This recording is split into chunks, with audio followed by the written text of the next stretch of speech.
HIV/AIDS CFAX. CFAX is a grassroots organization that supports survivors of sexual violence and their families to access post-rape care services. Post-rape care services are services like trauma counseling, medical care for rape, and justice. That is, we ensure that survivors actually testify in courts of law. My name is Evans Omondi Osewe. I'm the Access to Justice Officer here at CFAX. Currently, CFAX is doing a program called Tuungane Tulinde Watoto. Tuungane Tulinde Watoto program started in July this year. So Tuungane Tulinde Watoto is a child protection program that seeks to strengthen the local community systems. So in this regard, we work very closely with school teachers, we work with the police, we work with the Department of Children, we also work with the judiciary. My name is Grace Otieno, an advocate of the High Court of Kenya practicing in Kisumu. I am one of the advocates, the lawyers who have been working with CFAX, that's Community Fight Against Gender-Based Violence and HIV and AIDS. CFAX has been working with a list of pro bono lawyers who have been able to support the organizations in terms of offering legal support as well as the representation in court. My name is Priscilla Wangare, working together with the Child Tulinde Watoto program, and I am a community health volunteer. And we are around 11 volunteers linked to the program, and each and every community health worker is linked to a school. In Tuungane Tulinde Watoto project, we managed to directly reach a total of 3,000 teenage girls with information on sexual gender-based violence and HIV prevention. We also managed to reach the 3,000 parents of the girls we are working with in the 11 public primary schools in Manyata and Obunga slums. We have quite a number of schools, like under Migosi we have Ezra Gumbe Primary School, Kondele Primary School, Migosi Primary. We have also in Manyata, we have Kosao Primary School, Manyata Primary School, Abinju Primary, Arena Primary School, Magadi Primary School. We also have St. Mary's Primary School and Kudo. They have this program dubbed Tuungane Tulinde Watoto program. Through this, they have been coming to this school every Monday in the morning for the whole term, where they have been talking to the girl child in a group on prevention of HIV, health hygiene. So the program seeks to give them knowledge so that they can effectively respond to and prevent cases of sexual violence. My name is Desma Achim, a pupil in Magadi Primary School from Standard 7 Achievers, here to talk about Tuungane Tulinde Watoto program. This program has really helped us, especially as girls, in proper hygiene during our menstruation periods. It has also provided us as Magadi school girls with sanitary towels and how to maintain them and how to dump them. Children themselves testify that indeed it is better to delay sexual engagement until a later date. They have empowered them on sexual gender-based violence, on how they should break the silence. They have taken them through where to report or whom to report to when they are abused sexually, and what they should do immediately the act is done. This program has mainly taught us as a girl, and I've also learned many things about it. It has really changed my life as a girl. It has taught us how to abstain from sexual misuse, and also it has taught us how to be clean during our menstruation. This is Teacher Bentu Uma from Kibia Girls Primary School. I would like to pass my gratitude to Tuungane Tulinde Watoto program, or CFAGS. This program, which was brought by Martin Olo, has really helped my learners in a number of ways. I would like to thank the Tuungane Tulinde Watoto program. Tuungane Tulinde Watoto program has generally taught us on gender-based violence prevention and where to report if any of your rights are being violated. They've also taught us on proper hygiene during menstruation. So the program seeks to improve on the detection such that cases can be detected early, because when cases are reported early, there is sufficient evidence to actually sustain a case in a court of law.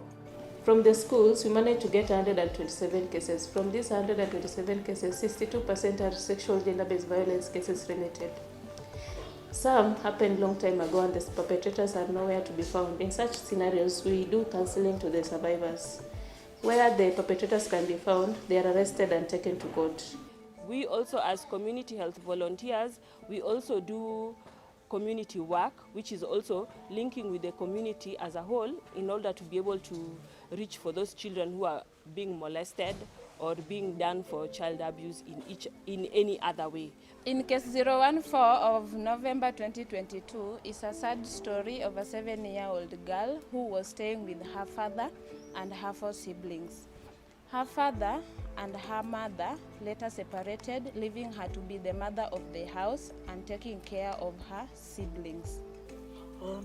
I am 7 years old and I have not started schooling. We are 4 and the eldest in the house, and I always cook for the rest of my siblings. My dad is the one who molested me. Indeed, at age 7, the girl should be in grade 1, but she has never gone to school.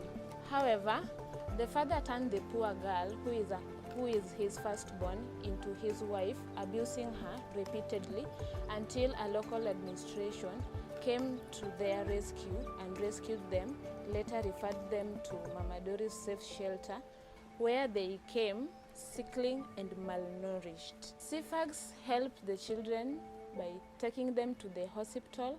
They were treated and now they are well and healthy. So in each school we have 2 teachers who have been trained. We also have talking boxes in those schools.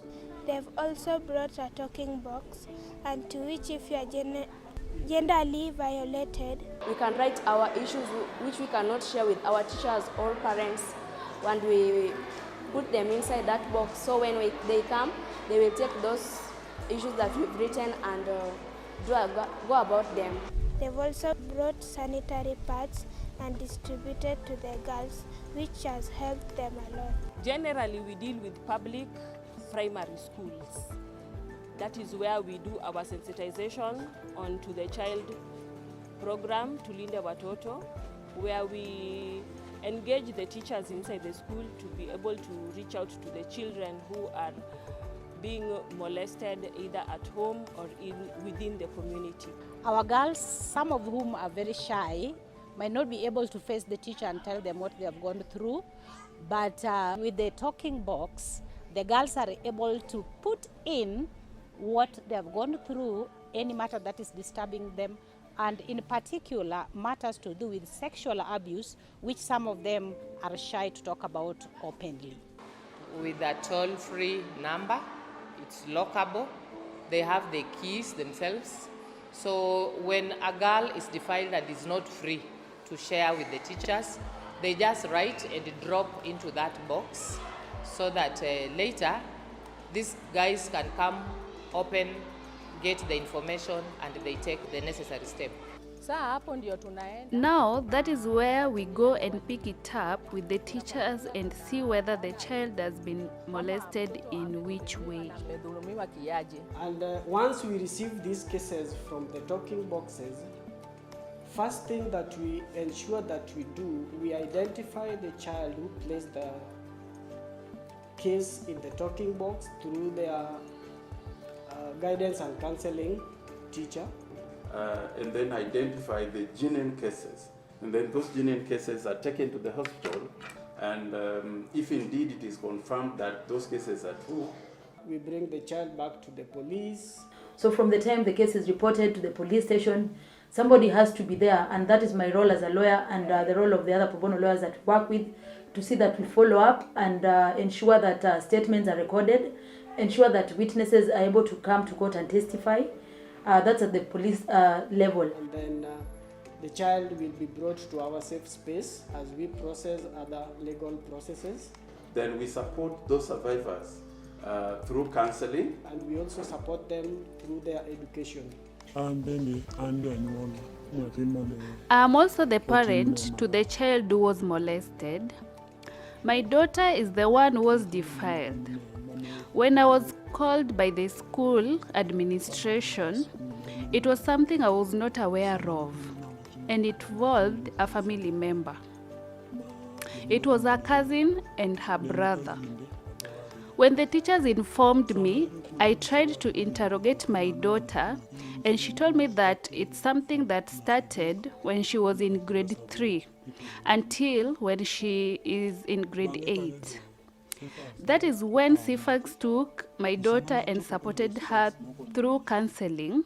Right now, my daughter starts for her grade 8 exams, and CFAX is still supporting her.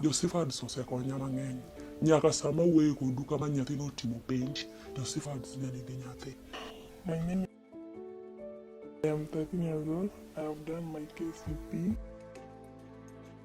I was defiled, but when CFAX came to our school, they encouraged me. So that fear that I used to have suddenly went away. I wrote a letter and put it inside a talking box for CFAX.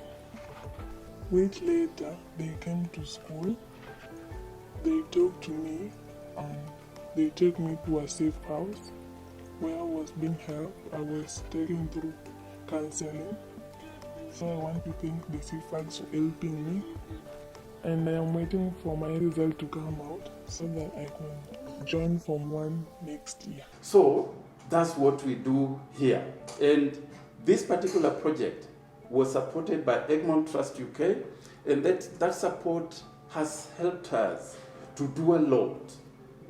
I'll give a simple case of Jane, not her real name. Case 008 of October 2022 is a case of a young girl who was defiled by her father, and the mother took the side of the father. You see that, like in this state, it left the girl in a traumatic state. I am 14 years old and in grade 7. My father is the one who defiled and impregnated me. I am thanking CFAX because I had nowhere to go and they took care of me until I delivered safely. So what has happened is that Jane was able to find a safe shelter where she was supported, and finally she gave birth safely. Because she stays here, Jane is now able to testify in a court of law.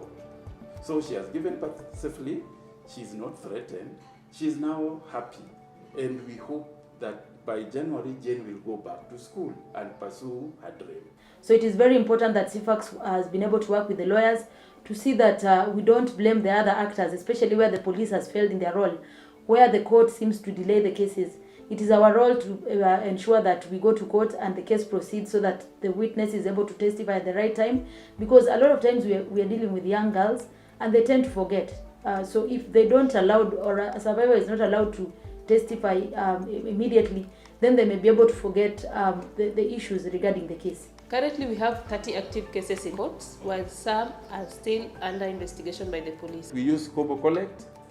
So through Kobo Collect, we are able to collect data and analyze that data, and our activities are data-driven. So we don't just act in darkness. Another thing that the program has done is that we were supported to get 4-acre piece of land around 5 kilometers from this place. This is CFAX maize farm. Right now, I'm in the farm and we are harvesting. These are farm workers. We are harvesting the corn now, and this corn has now taken around almost 4 months, and we are harvesting. And in the next 1 week, we expect that we'll not be buying food, especially maize flour, for children in the safe house, because this project is now able to provide food. And indeed, we are very grateful to Egmont Trust for the support, because with this, the safe house is now able to sustainably take care of children who have been rescued. I'm in the Kells farm right now, and this farm is able to feed the girls, to mean that we are not buying vegetables in the safe house, and at the same time it's giving us 3,000 Kenya shillings per week, which is the equivalent to $30. And with that money we are able to buy some essentials like soap, cooking fat, and even balanced diet like meat and fish for the girls. Now, this is our sweet potato farm. And sweet potato is very important, especially for breakfast. And breakfast is normally very expensive. Now with the sweet potatoes, the beans, now that we have maize, we are able to then give the girls in the safe house a very, very nice breakfast, heavy. This is part of the larger farm because we have 4 acres. And we thank Egmont Trust for the support. The project has made our load lighter, and we are now able to take in more children. The project also supported us to construct 4 beds. The 4 beds are triple-decker, and because they are metallic, we were using wooden. They were old and rickety, making a lot of noise. But now we have metallic triple-decker beds, which are stronger and cleaner and bigger. Here at CFAGS, we admit teenage pregnant girls, and the reason as to why we're doing this is because Kisumu County as a whole has no safe shelters for teenage pregnant girls. In terms of challenges, the challenges that we've faced, we've received a lot of support from the education officials, especially the Director of Education. They want us to expand this thing to more schools, because when you look at even the latest data, Kisumu is one of the leading counties in terms of HIV prevalence, and a lot of the HIV cases actually is found among young people, especially teenagers. So they want this particular intervention in those other schools.